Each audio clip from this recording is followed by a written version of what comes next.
నెలలో మొదటి తారీఖున ఎవరికి డబ్బులు ఇవ్వకపోయినా పర్వాలేదు, నా పేదవారి కోసం ఆ డబ్బులు వెచ్చించాలని మొట్టమొదటిసారిగా మీకే కేటాయించాను. మొదటి తారీఖున అధికార యంత్రాంగం ప్రజాప్రతినిధులు మీ దగ్గరికి రావాలని కొత్త కార్యక్రమానికి శ్రీకారం చుట్టాను. పేదల సేవలో అనే కార్యక్రమం పెట్టి ముందుకు పోతున్నాం. ఈరోజు అన్నా క్యాంటీన్ పెట్టాం. ఈరోజు 175 కాన్స్టిట్యున్సీల్లో 175 క్యాంటీన్లు పెడుతున్నాం. అవసరమైతే ఇంకా ఎక్కువ పెడతాం. అదే సమయంలో ఇప్పటికే దీపం, ఒకప్పుడు నేనే ఇచ్చాను దీపం కింద మా ఆడబిడ్డలకు గ్యాస్ కనెక్షన్లు. మళ్ళీ దీపం 2 కింద మళ్ళీ నేనే ఉచితంగా 3 సిలిండర్లు మీకు ఇచ్చే బాధ్యత నేను తీసుకున్నానని మీ అందరికీ హామీ ఇస్తున్నా. అది అయిన తర్వాత అందులో కూడా కొన్ని ఆయిల్ కంపెనీస్లో ప్రాబ్లమ్స్ ఉంటే తొందరలో 4 నెలలకు ఒకసారి మీ అకౌంట్లో నేరుగా డబ్బులు వేస్తా, మీరు ఇష్టమైన సమయంలో మీరు తీసుకునే పరిస్థితి వస్తుందని చెప్పి కూడా నేను మీకు తెలియజేస్తున్నా. మిమ్మల్ని ఇబ్బంది పెట్టకూడదనేది నా ఉద్దేశం. పేదవాడికి అండగా ఉంటాం, నిరుపేదలకు ఎప్పటికప్పుడు చేదోడుగా ఉంటామని చెప్పి కూడా నేను మీకు తెలియజేస్తున్నా. ఇది కాకుండా ఈరోజు మీరు ఒక్కసారి చూస్తే డిఎస్సి పెడుతున్నాం, మెగా డిఎస్సి పెడుతున్నాం.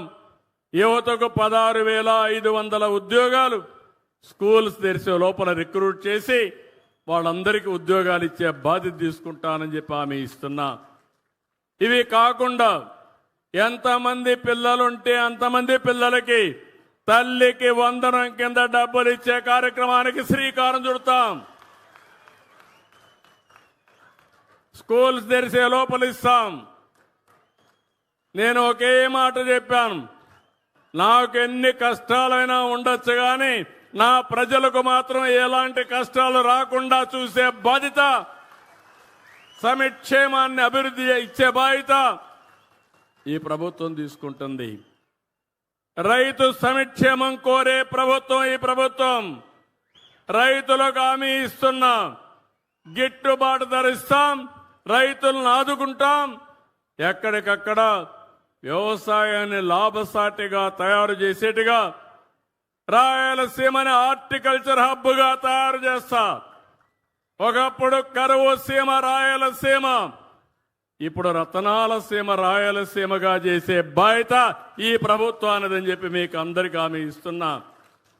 18 లక్షల హెక్టార్లో హార్టికల్చర్ ఉంది. 5 ఏళ్లలో 36 లక్షల హెక్టార్లో హార్టికల్చర్ పెడతాం. అదే సమయంలో ఒకప్పుడు నేను డ్రిప్ ఇరిగేషన్ ఇచ్చాను. 16 లక్షల ఎకరాల్లో డ్రిప్ ఇరిగేషన్ ఉంది. 5 ఏళ్లు 1 ఎకరాకి ఇవ్వాల. మళ్ళీ నేను వస్తానే డ్రిప్ ఇరిగేషన్ ప్రారంభించాను. 90,000 రూపాయలు ప్రతి రైతుకి 90% సబ్సిడీతో 10 ఎకరాల వరకు మైక్రో ఇరిగేషన్ ఇచ్చే పార్టీ ఎన్డీఏ పార్టీ అని చెప్పి కూడా నేను మీకు తెలియజేస్తున్నా. దీన్ని కూడా పెంచుతాం. దీనివల్ల 1 ఎకరాకు వాడే నీళ్లు 2.5 ఎకరాలకు వాడుకోవచ్చు. ఇంకో పక్క మైక్రో ఇరిగేషన్ గాని మోడర్నైజ్ చేస్తే యాప్ ద్వారా ఫోన్ ద్వారా నీళ్లు ఎప్పటికప్పుడు మీరు పారించుకునే పరిస్థితి వస్తుంది. దీనికి కూడా శ్రీకారం చుడతాను. మళ్ళీ మా ఆడబిడ్డలందరికీ చెబుతున్నాను, రైతుల కోసం అన్నదాత కింద ఈ డబ్బులు ఇవ్వడం ఏదైతే 20,000 రూపాయలు ఇస్తున్నాం, కేంద్రం 6,000 ఇస్తుంది. రాష్ట్రం 14,000 రూపాయలు కేంద్రం ఇచ్చేదానికి సమానంగా 3 విడతల్లో పూర్తిగా మీ అకౌంట్లో డబ్బులు వేసే బాధ్యత మేము తీసుకుంటాం. ఇది కాకుండా ఇంకొక పక్కన ఏదైతే నేను చెప్పానో మా ఆడబిడ్డలు బస్సుల్లో ఉచిత ప్రయాణ సౌకర్యం కూడా తొందరలోనే ఇస్తా. దీనికి కూడా ఆలోచిస్తున్నాను. అవసరమైతే ఆగస్టు 15న స్వాతంత్ర దినోత్సవాన తప్పకుండా మా ఆడబిడ్డలు అప్పటి నుంచి ఉచిత ప్రయాణ సౌకర్యం ఏర్పాటు చేసే బాధ్యత ఈ ప్రభుత్వానిది. కరెంటు ఉచితంగా ఇస్తాం. చాలా మంది పేదవాళ్ళకి ఇస్తున్నాం.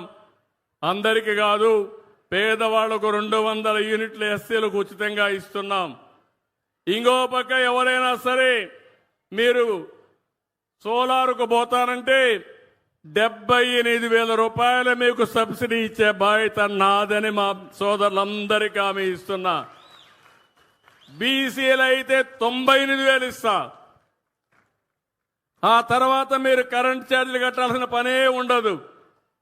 ఎస్సీలకు ఎస్టీలకైతే ఉచితంగా మీ ఇంటి పైనే కరెంటు తయారు చేసి వసతి ఏర్పాటు చేస్తాం. ఒకవేళ మీరు కరెంటు వాడుకొని మిగిలితే గ్రిడ్కి ఇస్తే ₹2.09 చొప్పున డబ్బులు కూడా మీ అకౌంట్లో వేస్తా. ఇలాంటి కార్యక్రమాలతో ఈ ప్రభుత్వం ముందుకు పోతా ఉంది. ఇంకో పక్క ఈరోజు నేను ఇక్కడనే మీకు అందరినీ ఒకటే కోరుతున్నా. రాయలసీమలో ఇక్కడ రాయలసీమ బిడ్డను నేను కూడా. ఈ రాయలసీమ గడ్డ మీదనే పుట్టాను. రాయలసీమని రత్నాల సీమగా తయారు చేసే బాధ్యత నాది. ఆ రోజు ఓర్వకల్లు ఇండస్ట్రియల్ టౌన్షిప్ నేనే పెట్టాను. జయరాజ్ ఇస్పాత్ అయితే 2,000 కోట్లతో ఆ రోజు ఇండస్ట్రీ బిట్టింగ్ కొన్ని వచ్చాయి. నేను అడుగుతున్నా, 5 ఏళ్లు వేరే పార్టీ అధికారం ఉన్నాం. వాళ్ళ పార్టీ పేరు కూడా నేను చెప్పను. చెప్పాలన్న తమ్ముళ్ళు మిమ్మల్ని అడుగుతున్నా, చెప్పాలన్న ఆడబిడ్డలను మిమ్మల్ని అడుగుతున్నా, ఎక్కడైనా ఒక తట్టె మట్టేశారా అని మిమ్మల్ని అడుగుతున్నా, రోడ్లు గుంతలు పెట్టారా లేదా అని మిమ్మల్ని అడుగుతున్నా, గుంతలు పూడ్చామా లేదా అని మిమ్మల్ని అడుగుతున్నా. ఈరోజు ఇక్కడే జనార్దన్ రెడ్డి గారు ఉన్నారు మంత్రి. నేను వచ్చిన తర్వాత ఒకటే మాట చెప్పాను, గుంతలు లేని రోడ్లు తయారు చేయడం ఎన్డీఏ విధానం అని. ఈరోజు ఆ పనికి కూడా శ్రీకారం చుట్టాం.